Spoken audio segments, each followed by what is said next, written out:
More tension has arisen in Parliament after Deputy Parliamentary Speaker Ayşenur Bahçekapılı requested a translation of statements by the People's Democratic Party, HDP, in Kurdish to be translated into Turkish for the official stenograph.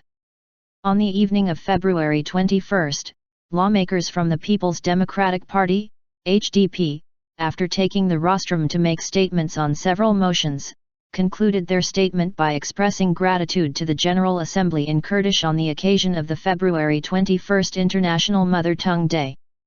Deputy Parliament Speaker Ayşenur Bahçekapılı, who was administrating the session, asked the HDP deputies to translate their statements in Kurdish into Turkish so that their remarks could be recorded accurately by the stenographs.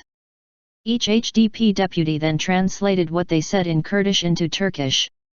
Sparking reaction from deputies of the Nationalist Movement Party, MHP, the move prompted a procedural debate on the incident. We have taken our oaths to represent the Turkish nation as lawmakers of the TBMM, the Grand National Assembly of Turkey.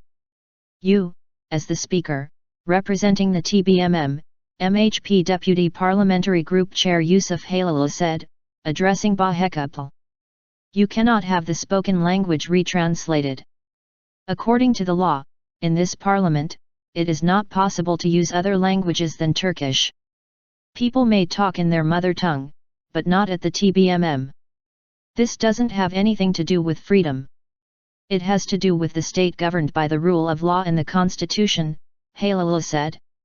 Another MHP deputy, Faruk Bal, asked Bahçekapılı to remove the Kurdish remarks from the records, but was strictly rejected by Bahçekapılı.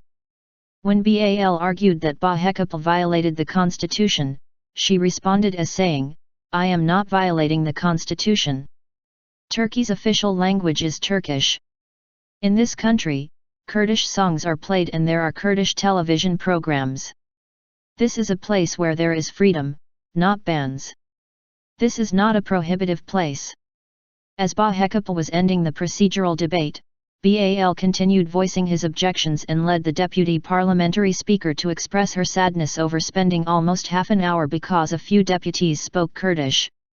We believe in fraternity with all people. Long live the fraternity of the Turkish and Kurdish peoples, Bahçekapılı said. Her remarks, reminiscent of slogans of left-wing groups, found applause from the General Assembly, and were followed by a remission at Parliament.